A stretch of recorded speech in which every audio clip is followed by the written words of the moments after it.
Ladies and gentlemen, it's time for you to take your seats. The show is about to begin. Musical Lyrical Lingo. Every episode a new bingo. Laugh and sing, go with the flow. Tune in as the memories grow.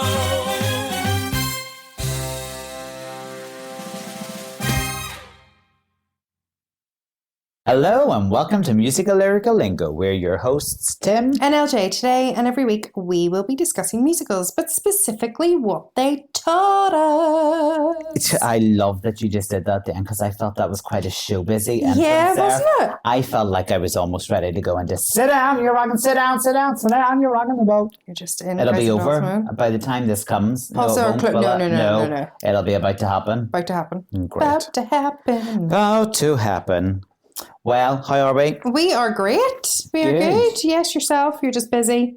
Very busy. School show over. Yep. Don't ask me how I went. I don't know. Yeah, all good. Good. Do you know who's not having a good time at the Who? moment, though? Let's go straight into the theatre news this week. Who? No faffing Theatre about. news. I'm trying You've something got to work every on week. that jingle. I That's know. not working for me. I'm trying something I different would every love week. something like Timmy's Weekly, not weekly because we're not doing weekly podcasts at the moment. But we will When we whenever go back we're to back. Tim's Do you know what? AI it. Yeah, Tim's EP's going to be back soon, like as Is in he? back in the room with he's us. been missing for. Is he still our executive producer, Yes, he's or did just- we fire him and I wasn't aware? Did I not get that memo? he's just busy. Well, that's the first thing he needs to work on: a jingle for Timmy's Yeah, that's theatre what I mean. news. He'll do that for you. Marvelous theatre news. That was so terrible. We'll figure it out. Broadway isn't having a great time. It's getting the queer slagging, It as is, they would isn't it? say in Northern Ireland, which is where we're from for Yeah. all our International. listeners in lots of international countries. So Cameron McIntosh came out a couple of weeks ago to say, now Cameron McIntosh, one of the most prolific most prolific producers of musical theatre history, has declared that he will no longer produce shows on Broadway, citing the prohibitive and ever-rising costs of mounting productions in New York City. Now, I thought this was hilarious. His comments come in context to a stark ticket price comparison between Broadway and the London's West End, where McIntosh is co-producer on Hamilton. Top tickets to see Leslie Odom Jr. reprise his Tony Award-winning role as Iron Burr reached $1,500 on Broadway last fall, while the same seat for Odom's West End run this spring tops around tops $365. So there's a big, massive difference there. I'm sorry, I'm still not willing to pay $365 to see anybody in a musical, regardless of whether they are God himself. No. But a massive difference to see the same performer Yeah. in two different places. Do you know what I mean? And he said, I know as the producer of Hamilton in London, we have tickets under £100 here, which hardly gets you into the foyer in New York, let alone an orchestra seat. Here I'm not saying it's cheap. Well, I'm glad he's not. Yeah, because it's not cheap. No. But it's certainly affordable. For who, Mr. McIntosh? I want to know who your ticket prices are affordable They're for.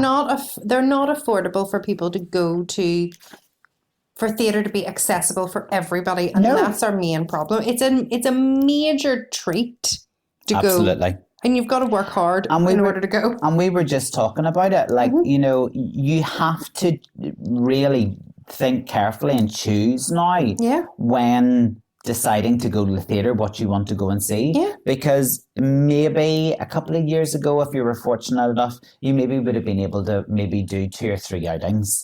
Now it's like one outing and it costs an arm and a leg. Yeah, it's just not on. It is. And funny, CJ and I were going to go and see some like at Hot when we were away. Now we would have had to have travelled just a little bit, but that's fine. We would have taken that into consideration. But we decided not to do that so that we could afford to go and see something in our home country. Completely. Which I was like, that's that's shocking that is the case at the minute. Or put that money aside and maybe see if we could go to London and see a show, like, because it's super expensive. Yeah. Have you decided what you're going to go and see in your home country? Yes. What are you going to? Waitress. Oh, you're going to go and see Waitress. Yes. Carrie Hope Fletcher. With Have you Carrie seen Hope Waitress Fletcher. before? And neither CJ, you see, so... Oh, you're going to love it. Yeah. It's so good. It's so good.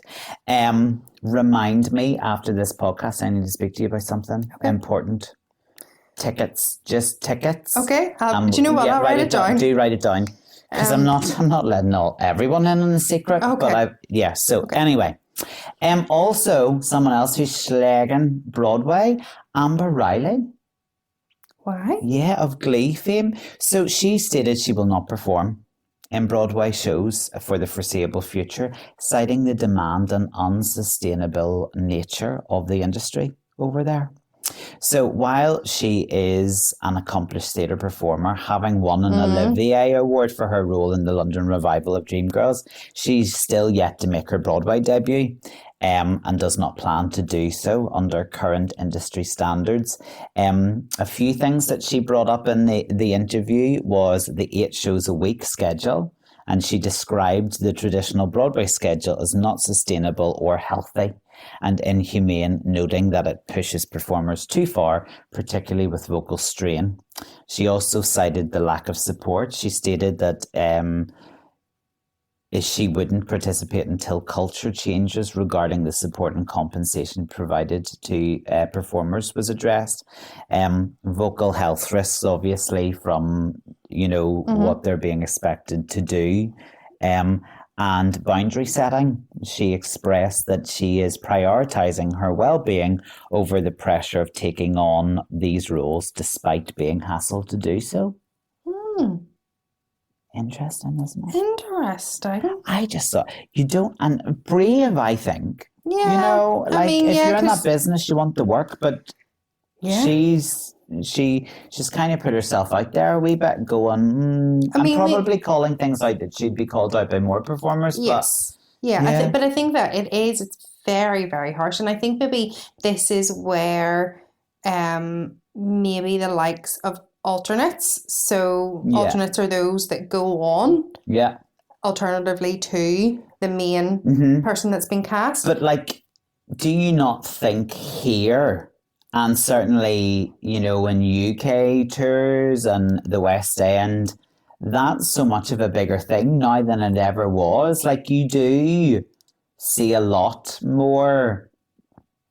Yeah, but I feel like it's only for those roles, the likes of, just because it's a hot topic, the likes of Legally Blonde, where Elle is pretty much on stage all the time. So therefore, that's a high, physically demanding, really hard on the voice.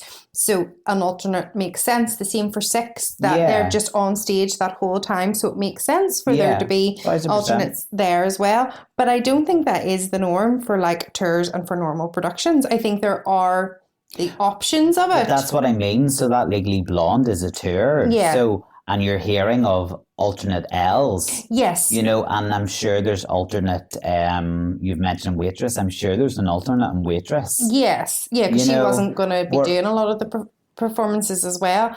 But that's a new thing. But that's what I mean. That's very new. I think that should be just the norm.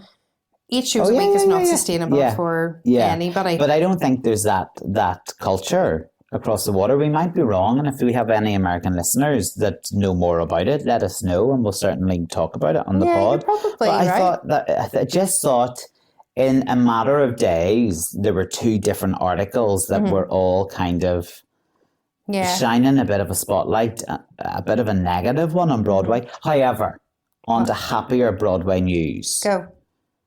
Happy Feet the musical. Oh, what is that all about? Are you not beyond excited? Yeah, absolutely. Love it. So Happy Feet will be developed for the stage with its site set in Broadway. The beloved 2006 animated film follows Mumble the young penguin, whose extraordinary dancing sets him apart in a world that measures worth by song. Yeah. Academy Award winning movie. Oh, I haven't watched it in forever. I think I need to go back to it.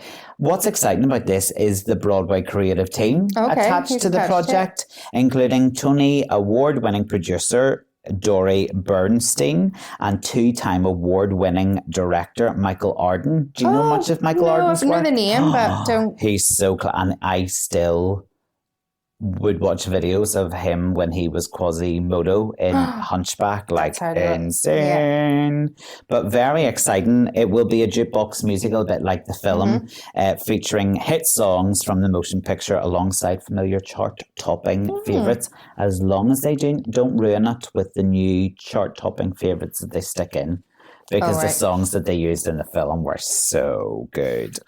So excited. Yeah, let's go to Broadway so we can see it. Frank Sinatra the musical has unveiled its West End cast. Yeah. So the production, which previously ran in the Birmingham Rep in 2023, charting the life of Frank Sinatra, tracing his early rise in the 1940s, his personal relationships and challenges that shaped his career.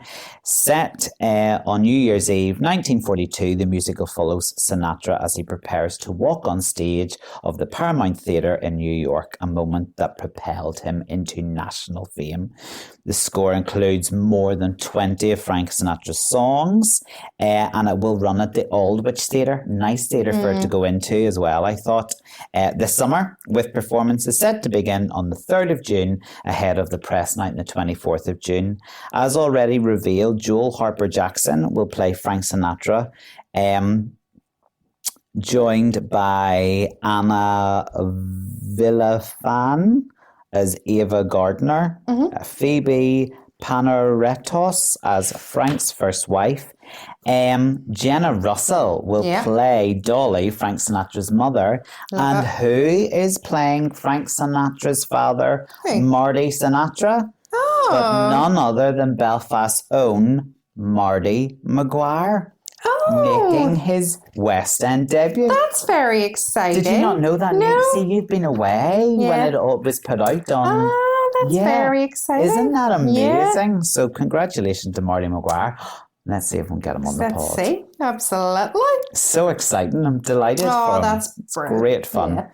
Last bit of news on Jamie Moscato. He's going to be a busy boy. He is, isn't he? Isn't he? Yeah. So, Jamie Moscato and Celine Shoemaker, is that right? Celindy? Will lead the return of Andrew Lloyd Webber's Love Never Dies in concert at the London Palladium this autumn. It's part of the 40th anniversary celebrations of Phantom of the Opera that's going on this year. Yeah, and I think there's more plans to be revealed about the 40th anniversary celebrations for Phantom. But I personally loved Love Never Dies when I saw it in London. So the fact that they're bringing it back to have a bit of out and outing is quite exciting. Yeah, that is. Jamie's a perfect choice. Yeah. Both of them are perfect choices for Love Never Dies. Also, however, this week, was it this week? Last week? The West End, time of recording last week, Cabaret have announced their next 2 stars to join the Kit Kat Club, and beginning on the 25th of May, Olivier nominee Jamie Moscato will be taking over the role of MC. Wow, I hadn't heard that yet. Yeah, do not heard that. And Tony and Grammy nominee George Woods. Joy Woods from The Notebook, Gypsy, Little Shop of Horrors. She's going to be playing Sally Bowles. Yeah. So they're going to succeed Katie Hall and Matt Willis, who will offer their final performances on the 23rd of May. Very good. Yeah. He will be brilliant as MC. Yeah, Jamie Moscato is currently in One Day, the musical. Yes. And it looks great. I really hope it gets a bit more because it was Shaftesbury, wasn't it, for a while? So where is it now? Is it touring? Or have they moved? Is it in Scotland? Because Avenue Q was in Shaftesbury. Oh, right, okay. Shaftesbury. I can't speak. I'm sorry, this episode's going to be appalling from me. Well, yeah, and there was one, I love that book, love that film, love that TV show, even though it breaks my heart every single medium that I... Hold on, I have totally got crosswires here. What? I thought you were talking about One Day, like the Live Aid musical. Oh, right. No. I'm talking about Wrong One show. Day. Yeah. Oh, yeah. I haven't actually watched the film yet. The film that was out like, Or yeah. I like haven't. years ago. On Netflix, isn't it? Are you talking about the TV show? Aye. But is it the same as the film? Yes. It was a book first. Okay. Then it was a film with Anne Hathaway. And then about 2 years ago, they did a TV So are series. you, from your facial reactions that the video might have picked up, you're telling me don't waste my time for Netflix, but watch the film? No. Watch Netflix? No, Timothy, like at all. But you're going to be heartbroken. Like it breaks your... Cry. Yes. Like, you know me, I'm not a crier. No, you do not cry. Literally, I think I went to bed and cried for an hour, and like was literally with Aaron, like, don't go. Like, it's so sad. Maybe maybe I musical, shouldn't watch it, or because I'll be like that too. That musical is. I'm pretty sure it's in Scotland right now. Maybe. But I seen one bit of Jamie doing one of the scenes, and I was like, well, that looks so good. So anyway, he's a class act. I think I really like Jamie Moscato. He's getting the recognition that he deserves. Well, I mean, he's just played Gatsby. No, I know. If you can't get the recognition after Gatsby, what do you have to do? Because, yeah, I think for a while people were like sitting on him, and like now it's like, yeah, no, he's class. Yeah, well, he kind of, I mean, he's done so much for so long, but I think his name only started to get noticed when he did JD, didn't he, and Heathers? Yeah. And from there, it's just every time it's just been another step. And you see, they announced the full cast for Beetlejuice, which has got a very limited run, and Tom Zander, who we've seen in, it's going to be alternate. Yes, so we saw Tom Zander in Mean Girls as Damien. I can remember the character name, Damien. So he's another alternate that we were talking about. Yeah, it's very exciting, that cast. Yeah, but it's still very, very short time. But it's only there for like weeks. It'll extend. It will extend. Because they keep making a big deal out of it. Like it's only here for... I think for a musical like that, it's too big of a gamble to put it on for longer and not sell the tickets. Are you not better shortening the time, and then it's always easier to extend and then extend again if the demand is there. And it's all very well, and we know the history of Beetlejuice, and we know how it's like audience-wise it's been a bit fickle, you know. So and it's gone back to Broadway 3 times because the people love it, but just tickets maybe just haven't sold. Do you know what I mean? I think as a producer, that's what I'm thinking. Yeah, you're probably right, because you're very clever. Oh, thank you. Well, we move on to this week's musical then. Before we kind of go on, I will just, like, before we dive into it, just a heads up, like this. Not spam a lot. No, it's not spam a lot. This musical is incredibly powerful, but it deals with real world jagged moments such as addiction and sexual violence, mental health. So if you need a break, we understand. It's okay. Take this one out. But if you are also struggling, just take care of yourself, please. And what we'll probably talk about is just about how pain can become art. And that's kind of what this musical is all about. Yeah, and you give a bit of a clue there with your jagged reference. So we're doing Jagged Little Pill. Yeah, the socially conscious jukebox musical. Yeah. Now, I said to you just before recording, I haven't seen it. So it is hard. For me, it was hard to get my head around what was going on. I am a massive fan of Alanis Morissette, who obviously this jukebox musical uses her music and lyrics beautifully, and I love that album, Jagged Little Pill. Jagged Little Pill, yeah. It's I think it's probably one of my all-time favorite albums. Yeah, same. And I go back to it all the time. Same. Let's do it regularly. So the book is by Diablo Cody, and she is an award-winning screen writer, and she did Juno If you ever like Yes, that film, yeah. like it's a great film. Directed by Diane Paulus, and she did the revival of Pippin and Waitress. Yeah. So really strong people attached to it, and then musical lyrics are by Alanis Morissette, as you said. But it's also important to mention Glenn Ballard because he was who she did that album with. And Yeah, she absolutely. used to write with him a lot, but he did the score for Back to the Future. Okay, So- yeah. And Michael Farrell and Guy Sigworth also contribute some additional music to the musical. And with the arrangement. And I thought that was really nice at the Olivier's when Tom Fletcher mentioned that. And funny, just because when the Olivier's are on close to the time of us recording this this episode, where I love and you love Jagged Little Pill, and it's obviously been done a couple of times, as in she's re-recorded it a couple of times. Yes, these songs are familiar, but the way that they have been composed and arranged give it just a slightly different feel to it. And it's like, oh, it's so clever. Of course it's a musical. Yeah, and the numbers in themselves and take on a new lease of life because of the treatment that they're given. Yeah, love it. Also is really important to mention, and one for you, movement in the show was by City Larby Checkeroo. Well done. I mean, it's better than any of my pronunciations in the last 3 episodes. So her gestural movements are all to show the character's internal trauma. Yeah, okay. There's like them singing in Barnes and Noble, which is like our Waterstones in America.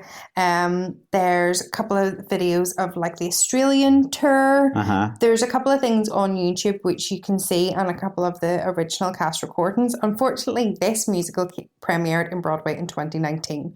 We all know what happened the next year. Yeah. So I think that's why this Broadway or this musical isn't bigger than what it should be, is because of when it kind of came out. Yeah, and for a while, like there has been London planned. You know, in February 2022, it was announced that Jagged Little Pill would premiere in the West End, with initially planning on opening in November of that year. But since then, it's been pushed back, and then nothing's really been said about it since. And I just wonder what the crack is. Is it the current climate of shows and the expenses and the ticket prices? I don't know if they're just going, can we do this at the moment? It's a real shame. Like, it is one of those musicals that completely intrigues me,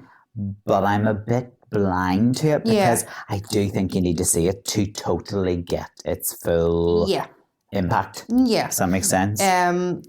Listen, the plot centres around a family, the Healy family, who appear perfect, and I think that's a lot of what's going on. They're putting on this performance with this picture of being a perfect family, but secretly it's unraveling, as many families do, as mother MJ battles with addiction from prescriptive opioids, and disconnected husband, her children grappling with intense personal crises, including sexual assault, as you've mentioned, racial identity, and navigating sexuality. The story explores the conflict between keeping up appearances and facing the messy realities of life. Yeah. So the mum is called MJ or Mary Jane, and there's an Alanis song that's in this called Mary Jane. We've got Steve the dad, we've got Nick the son, and then we have Frankie, who is the daughter, but she's African American and she's adopted. Yeah. I'm going through the characters here because it is a little bit confusing.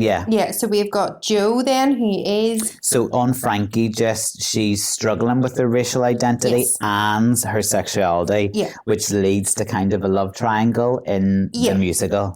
So we have Frankie...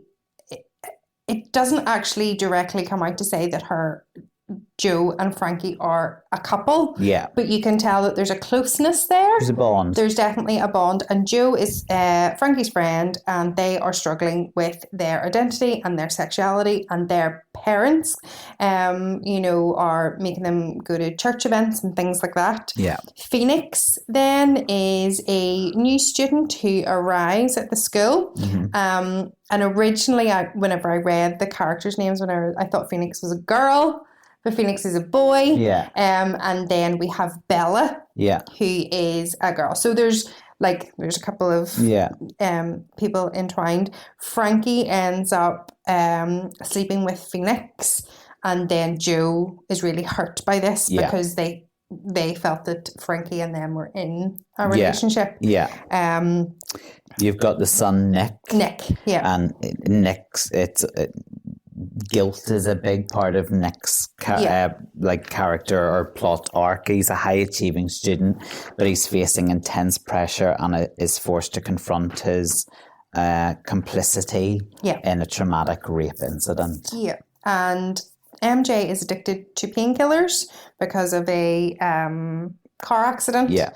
And then her husband, I've just forgotten his name. Steve is unaware. Everybody is unaware. The show opens. And am I right in saying MJ is also coping with a hidden trauma of sexual assault as well? Yes, whenever she was younger. Yeah. Okay. So the show opens and MJ is writing a Christmas postcard or a Christmas newsletter about what their family have been up to that year, and what she is writing in the background, her daughter is kissing a girl, and her son is addicted to the internet, and there's just loads going on that isn't what she's depicting, and it's quite the arrangement in that song. You're like, oh, okay, we're getting something. So it's pretty much just about people in the end, because it ends with her writing a Christmas newsletter,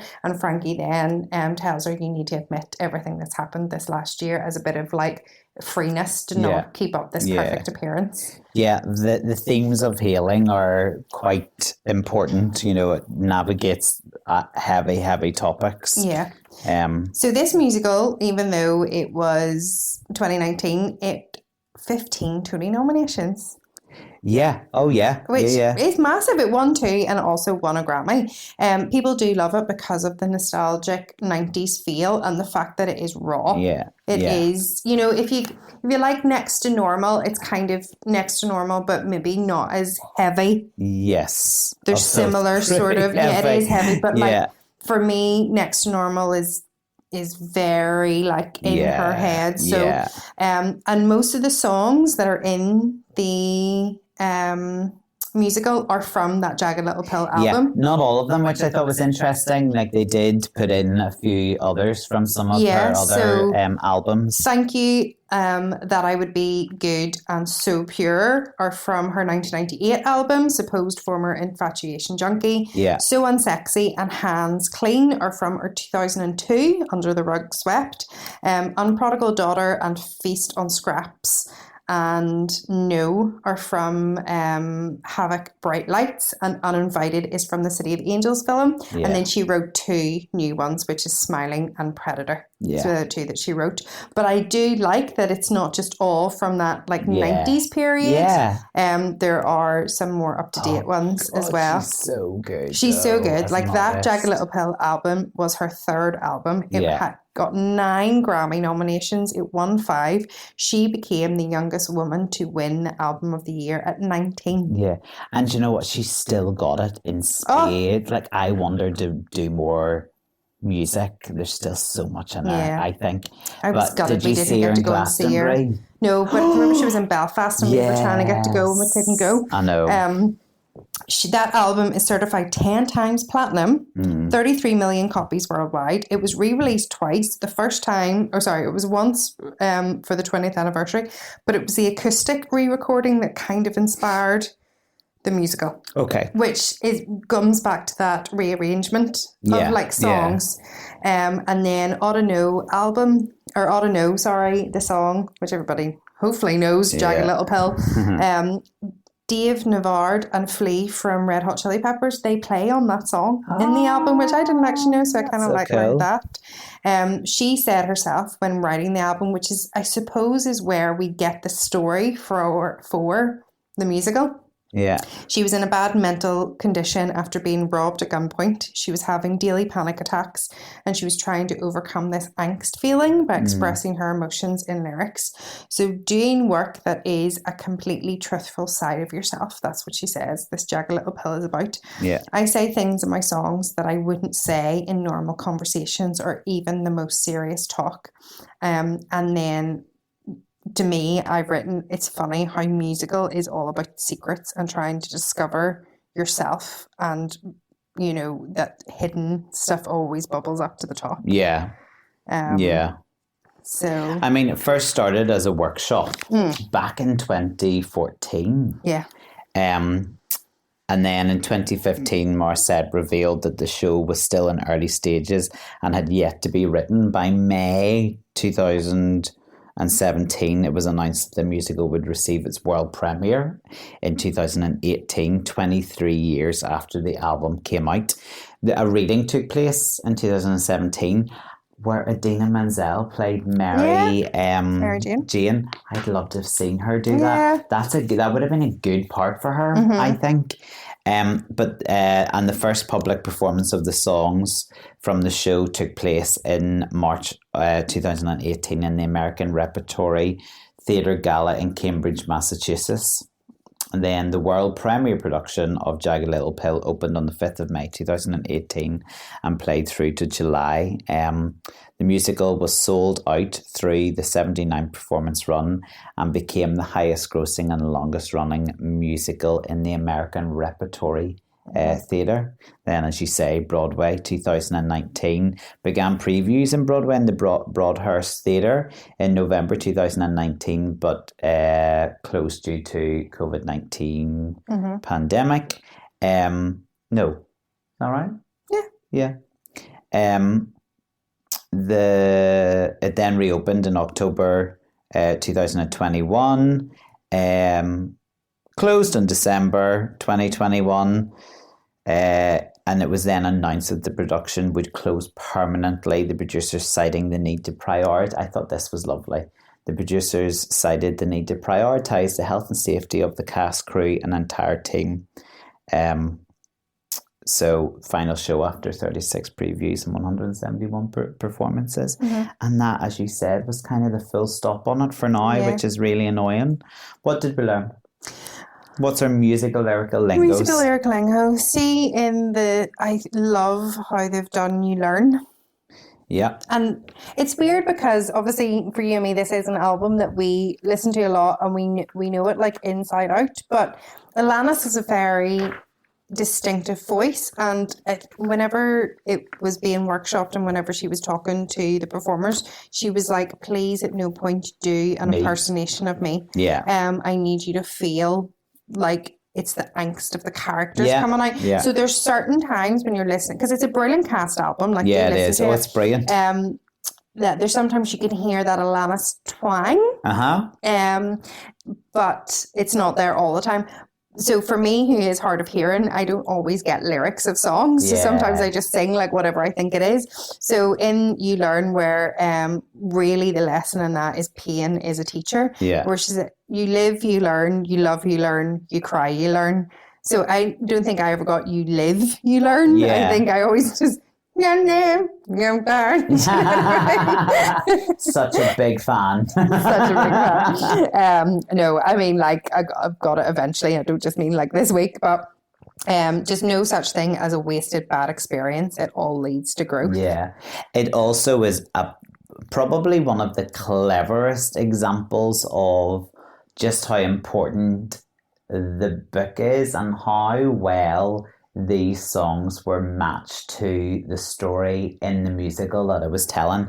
So You Learn is so clever. It is not just a chorus. So let me just repeat the lyrics that you said. They sing, you wait and see when smoke clears. You live, you learn. You love, you learn. You cry, you learn. You lose, you learn. You bleed, you learn. You scream, you learn. So You live, Frankie sings. You love, Phoenix sings. You cry, Bella sings. You lose, Nick sings.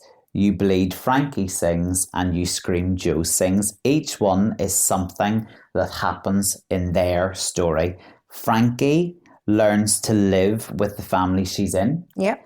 Phoenix falls in love with Frankie. Yep. Bella is sexually assaulted. Yep. Resulting in trauma. Nick gives up on his Harvard acceptance. Yeah. And Joe's scream is shown through You Oughta Know. You know, when they sing You Oughta Know. Yeah. If you can... But like, that's so clever. So clever. So clever. And Alanis did come out and say that this musical wouldn't have been possible if the creative team wasn't right behind it and that there wasn't a really good story. It wasn't just a jukebox musical for the sake of putting in her. And this album, you can tell that there's so much pain in it whenever you're listening to it. Like, it's a great one, you know, if I'm having a bad day or whatever to put on, or if I need to get stuff done, it really like amps me up, especially You Oughta Know. And if you can only watch one thing, I highly recommend you watch the original production of You Oughta Know and how that girl, Lauren, I have completely forgotten her second name. Is it Carter? She's called Lauren anyway. How she sings that You Oughta Know. You have never seen any. Did you watch it? Yeah. It's that blank stare. Yeah. Because she is at this point heartbroken that she's just walked in on Phoenix and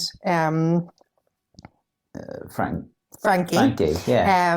And this, because also Frankie has been the one that's been understanding her, and she's fallen in love with her, I suppose. I can completely understand why it's like a show-stopping number, and apparently in the original, you know, Broadway production, it often got a standing ovation mid-performance. Yeah. You know, you can totally see why, can't you? So it is an amazing song. And in fact, whenever I've been obviously researching it, I've been listening to You Oughta Know, and then instead of listening to Alanis, I've just listened to the cast recording because it's like, oh, that is so good. Yeah. It's so good. I also love that in Ironic, which is a really famous song. Love Ironic. That the song isn't ironic. And this is one of the big things about this song, is that she's singing about stuff that isn't actually ironic. Yeah. And the musical addresses this. Yes. Which I like as well, because then it kind of shows it's okay to admit when you're wrong and to embrace errors. So they could have just like not done anything about that and just carried on. But the fact that they Phoenix goes, you know what you're saying isn't right. It isn't literal. Yeah. It's like metaphorical. Yeah. She's pointing out moments when you think everything is okay, but it ends up not being that way. Or vice versa, when you think life is going bad and then it gets better. Yeah. Phoenix is pretty much the only student who hears the poem that she's writing at the time the way she actually, Alanis Morissette, means it. Yeah. The lyrics are brilliant though. Oh, you know, good. I love It's Like Raining, it's like rain on your wedding day. A free ride when you've already paid. Oh, I love that. I know. And so wouldn't you thought it figures. Love it. One of my other ultimate favorite songs is One Hand in My Pocket, and I've told you about my little lesson with some of my students whenever I'm doing active listening, and we would use Joseph. Well, Hand in My Pocket's the other one I would do if I'm doing it with these students who are a wee bit older, or I've maybe done the lesson before, where they have to listen, because do you know what, not very many people nowadays have listened to Alanis Morissette. Yeah. So it is the first time that they're hearing that song. Everybody needs to listen to Alanis Morissette. Especially Jagged Little Pill. But yeah, it's a good one for them to go, okay, she's going to say the same line, but she's going to change the end. What are those things? Okay, who's the first team that can do that? Yeah. So it's also an excuse for me just to play Alanis Morissette in the classroom. Any excuse. Another song that I thought was very cleverly used in the musical was Head Over Feet. Oh, so good. It's such a clever song. So the song starts by having like a double meaning. So Mary Jane and Steve had finished the couple's therapy session as the song begins, and their lines are part of like an argument or discussion they are having about their relationship. From the wings, Frankie and Phoenix enter and begin to sing about their growing affection for each other. So Frankie and Mary Jane both sing, "And don't be alarmed if I fall." Yeah. So fall here means fall in love, head over feet for Frankie, and fall means to like stumble or trip or a fall victim for Mary Jane's growing addiction, right? Yeah. Then Frankie and Phoenix, Mary Jane and Steve all sing, "I couldn't help it, it's all my fault." Yeah. So this was originally only supposed to be a duet, this song, between Frankie and Phoenix. But Elizabeth and Sean, the actors who originally played Mary Jane and Steve, proposed to the creative team during workshopping that they sing the beginning with them to represent a flashback towards when MJ and Steve were happier in their relationship, like Frankie and Phoenix, in contrast to their current crumbling marriage. So clever, though. So clever. So clever. But also, whenever you hear it being sung as a duet, head over heels, you're like, that song is a love song. Yeah. It's, you know, like, I mean, this album is so clever and deserves all the accolades that it has received. But just hearing it slightly differently, you're like, oh my gosh, this is a beautiful love song. Yeah, beautiful. Can we talk about Uninvited? Yeah. Just because it's my favourite song. Yeah. It is my favourite song. Is it? It is my favourite Alanis Morissette favourite song. Nice. Yeah. Oh my goodness, I love it. Yeah, even the beginning. Doom, doom, doom, doom. So after Frankie gets a call about something wrong with MJ, at home MJ appears to have overdosed on pills. She sings Uninvited and Bella while fighting with a stereotypical looking drug addicted version of herself. Mary Jane eventually passes out to be found by Steve and Nick. They sing, "Must be strangely exciting to watch the stoic squirm. Must be somewhat heartening to watch the flawless fall from grace." So stoic, one who is impassive, one who displays little or no emotion, unaffected by strong emotions. Squirm, that to feel emotional distress, twisted or turned, wriggle with discomfort. A great commentary. Like it's so clever. It's so clever how they've matched these, not matched them, but like written these songs in. I think it's more than just, it's not a jukebox musical. Do you know what I mean? Yeah. It doesn't feel like a jukebox musical. There's so much more to it.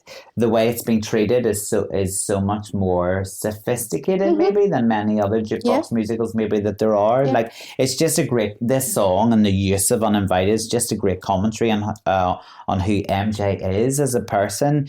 She is seen as the perfect mum of her town with a Harvard-bound son, having adopted a daughter of colour, being seen as saving Frankie. Now I don't know how I feel about that, and having seemingly healed from a fender bender with no help when in actuality she's hiding her reliance on oxycodone, is that?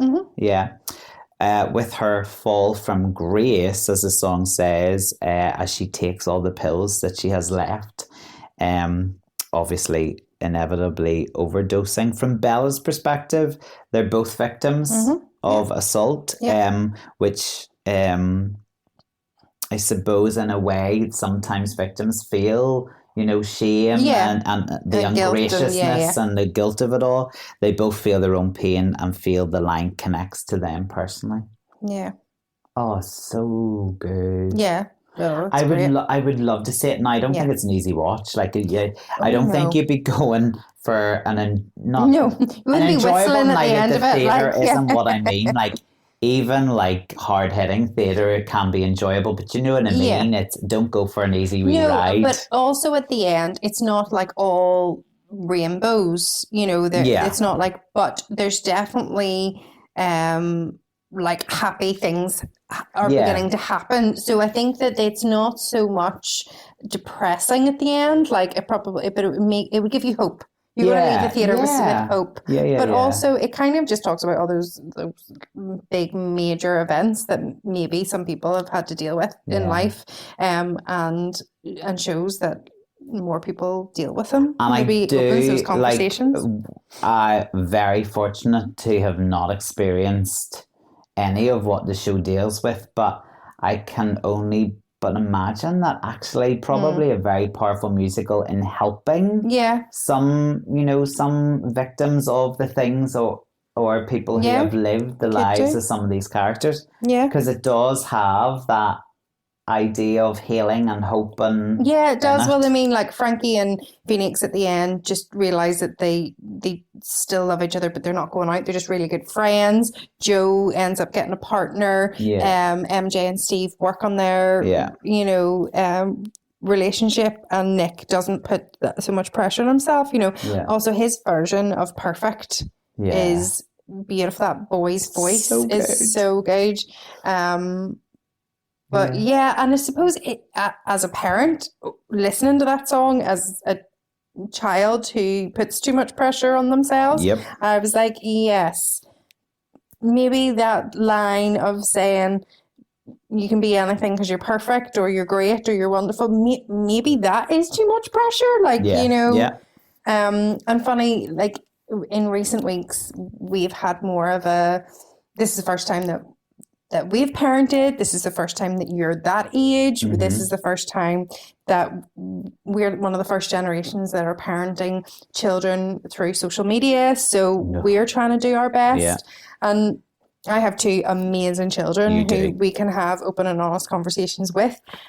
But I felt like I needed to be vulnerable in those conversations and say, I don't know what I'm doing here. So I'm trying to do my best. I'm trying to let you not feel left out in school by giving you access to these things, but also making sure that you're restricted because I don't know what you're being exposed to. So, and I don't know what I'm doing. And I maybe will say something on Monday that I will change my mind by on Thursday, but you have to allow me that to do that. And I think that through this musical, that's whenever Nick is open and honest with his parents, then they're able to go, we didn't realize the words that we were saying were putting that pressure on you. So it's just, I just wish some producers would pull their finger out and have because I think this musical could also work on any scale. Like, I could totally see it in the Other Palace or Charing Cross Theatre, smaller venues like that. It doesn't necessarily need to go into a big house. Because I think the production in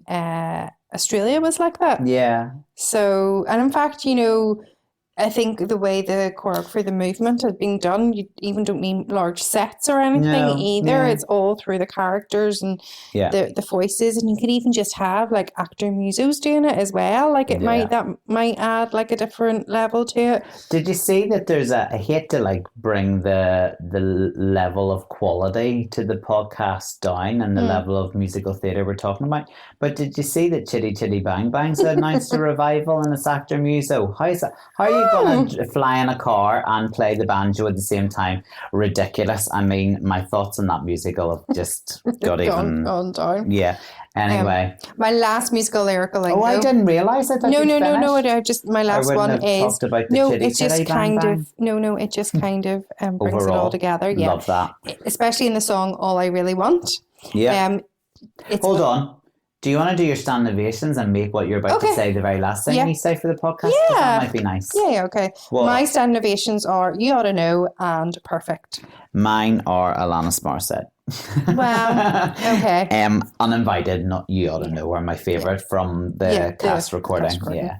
Okay. So what I was going to say. Learning for this week. For this musical is it's okay to be too much. I think sometimes we apologize. Like, I know I've said that in the past. And like a really dear friend has said to me, you're not too much. You're just right for the right people. Yeah. Okay. So it's okay to be too much. Suppressed emotions explode. It's better to be messy than to be numb. Amen. So it's better to feel, talk about it, deal with it, than to be numb and not have feelings. So. And leave that with you. Yeah. Until next week. Till next week. Bye. Tune in as the memory memories grow.